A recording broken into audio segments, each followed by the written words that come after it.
વડોદરામાં ગણેશ મૂર્તિ પર ઈંડા ફેંકનારની ધરપકડ કરવામાં આવી છે। પોલીસે વિધર્મી આરોપીઓનું સરઘસ કાઢ્યું છે। સુફિયાન ઉર્ફે ગામા મંસૂરીનું સરઘસ કાઢવામાં આવ્યું। શાહનવાઝ ઉર્ફે બડબડ કુરેશીનું પોલીસે સરઘસ કાઢ્યું છે। તો જે રીતે ઘટના સામે આવી હતી, વધુ વિગતો સાથે સંવાદદાતા રવિ જોડાઈ ચૂક્યા છે। રવિ, જે ગણેશ મૂર્તિ પર જે ઘટના ઈંડા ફેંકવાની ઘટના સામે આવી હતી તેને લઈ અને આરોપીઓની ધરપકડ કરી અને તેનું સરઘસ કાઢવામાં આવ્યું છે, શું વિગતો?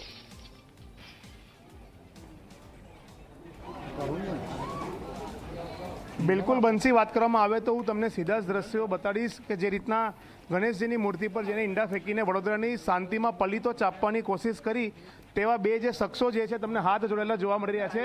એક પીળી ટી શર્ટમાં છે અને એક ચેક્સ જે શર્ટ છે તેમાં છે, જેમાં આરોપી સુફિયાન ઉર્ફે ગામા સલીમભાઈ મંસૂરી અને શાહનવાઝ ઉર્ફે બળબડ મોહમ્મદ ઇરશાદ કુરેશી, આ બંને એવા શખ્સ છે કે જેને બે ધર્મને વચ્ચે કહી શકાય કે કોમી વૈમનસ્ય ફેલાવવાની સાજિશ રચી અને તેમના દ્વારા જે ગણપતિની મૂર્તિ પર ઈંડા ફેંકવાની ઘટના જે બની છે તેને લઈને વડોદરા ક્રાઇમ બ્રાન્ચની પોલીસ અને સિટી પોલીસના જે સ્ટાફ છે તેમના ઘર સુધી તેમને રિકન્સ્ટ્રક્શન કરવા માટે લાવી છે। સરઘસ કાઢવામાં આવ્યું છે આરોપીઓનું।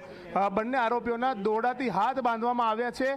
બંને હાથ જોડીને માફી માંગી રહ્યા છે, પરંતુ આ જે માફી છે તે તેમને સોંપતી નથી, કારણ કે આ જે બંને આરોપીઓ છે તેમને જ્યારે વડોદરા શહેરમાં બંને ધર્મના લોકોના તહેવાર છે અને એ સમયે જે શાંતિમાં પલીતો ચાપવાની કોશિશ કરી છે, ત્યારે તમે જે જોઈ શકો છો કે પોલીસે કઈ રીતના તેમને જે સર્વિસ કરી છે તેમને ચાલવાના પણ ઠેકાણા નથી રહી રહ્યા, તેમના પગ લડખડાઈ રહ્યા છે।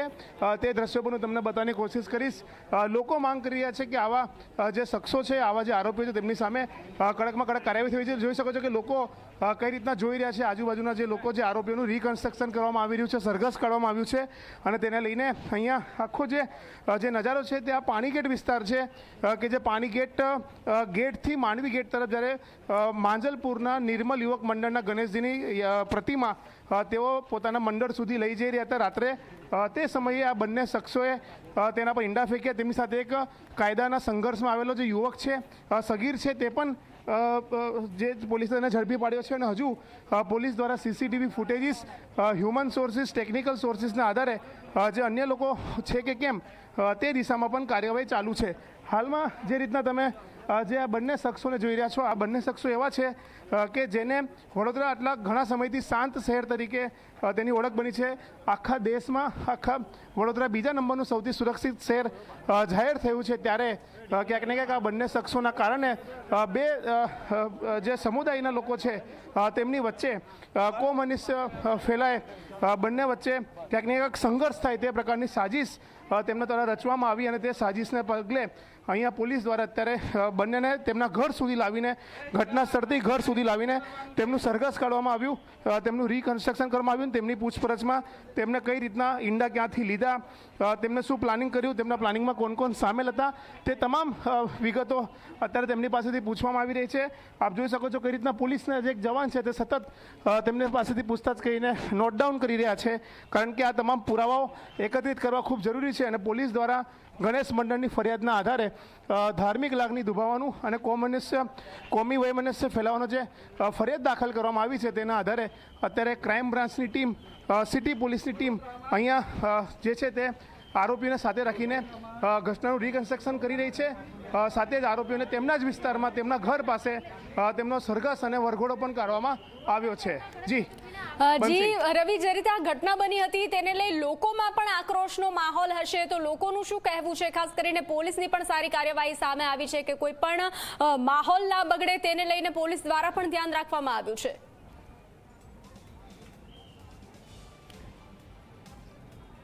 બિલકુલ, જે લોકો છે તેમની સાથે વાત કરીશું કે જે મોટી સંખ્યામાં અહીંયા લોકો એકત્રિત થઈ રહ્યા છે આરોપીઓને જોવા માટે, તેમની કરતૂતને જોવા માટે।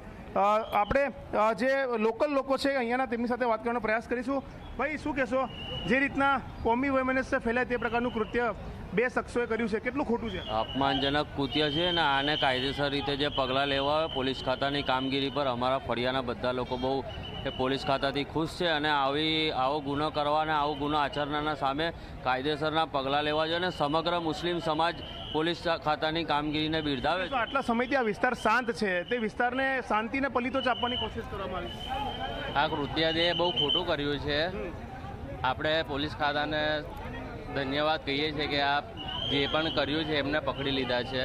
બહુ બહુ આભાર એ લોકો. જે રીતના જોઈ શકો છો કે આ લોકો પણ આવાઓને સખ્ત સજા થવી જોઈએ. કેટલાક લોકોના કારણે બે ધર્મના લોકો સાચી વાત તમે કર્યું છે સાહેબે, બહુ સારું કર્યું છે. તો જે રીતના લોકો પણ સમર્થન આપી રહ્યા છે પોલીસની કાર્યવાહીને, જે ખૂબ સારી બાબત છે કે લોકો છેલ્લા આ જે વિસ્તાર તમે જે જોઈ રહ્યા છો તે પાણી ગેટથી લઈને છેક સામે જે જોઈ રહ્યા છો માંડવી ગેટ ત્યાં સુધી જે યાત્રા છે નીકળતી હતી. આ મદાર માર્કેટ તમે સામે હું બતાવવાની કોશિશ કરીશ કે મદાર માર્કેટની બિલકુલ પાસે જ્યારે ગણપતિજીની પ્રતિમા આવી તે દરમિયાન તેના પર ઈંડા ફેંકવામાં આવ્યા અને તેને જે મૂર્તિ છે તેને ખંડિત કરવાની એટલે કે દૂષિત કરવાની જે કોશિશ છે તે આ બે શખ્સો દ્વારા કરવામાં આવી છે અને તેમના સમાજના લોકો હવે કહી રહ્યા છે, તેમના ધર્મના લોકો કહી રહ્યા છે કે આરોપી સામે પોલીસ જે કાર્યવાહી કરી રહી છે તે ખૂબ સારી કાર્યવાહી છે.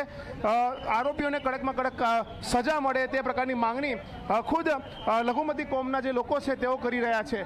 એટલે કે કહી શકાય કે આ બંનેને ક્યાંથી આ બંને જે રીતના ઘૂંટના બળ બેસાડીને બંનેને અહીંયા માફી માંગવામાં આવી રહી છે અને જે રીતના તમે જે જોઈ રહ્યા છો કે બંને આ જે શખ્સો છે જેમના હું નામ ફરીથી દોહરાવવાની કોશિશ કરીશ કે આવા જે વડોદરા શહેરની શાંતિ દોડનારના જે તત્વો છે જેમાં આરોપી સુફિયાન ઉર્ફે ગામા સલીમભાઈ મંસૂરી અને શાહનવાજ ઉર્ફે બળબડ મોહમ્મદ ઇરશાદ કુરેશી, આ બંને એ શખ્સો છે કે જેને શહેરની શાંતિ દોડવાની કોશિશ કરી, શહેરની શાંતિમાં પલીતો ચાપવાની કોશિશ કરી. આવનાર જે ગણેશ ઉત્સવ છે અને જે અન્ય ધર્મના તહેવારો છે તેમાં બે સમુદાયના લોકોને, બે જૂથના લોકોને લડાવવાની જે કોશિશ કરી તે બંને શખ્સોને આજે ઉઘાડા પાડવામાં આવ્યા છે, ખુલ્લા પાડવામાં આવ્યા છે અને ખુદ આ જે વિસ્તાર સેન્સિટિવ વિસ્તાર છે તેમના જ ઘરની પાસે લઈ જઈને આ બંનેને માફી માંગવામાં આવી, તેમના ચહેરા બેનકાબ કરવામાં આવ્યા અને અત્યારે ઘૂંટણથી બેસાડીને આ બંનેને તેમની ભૂલનો અહેસાસ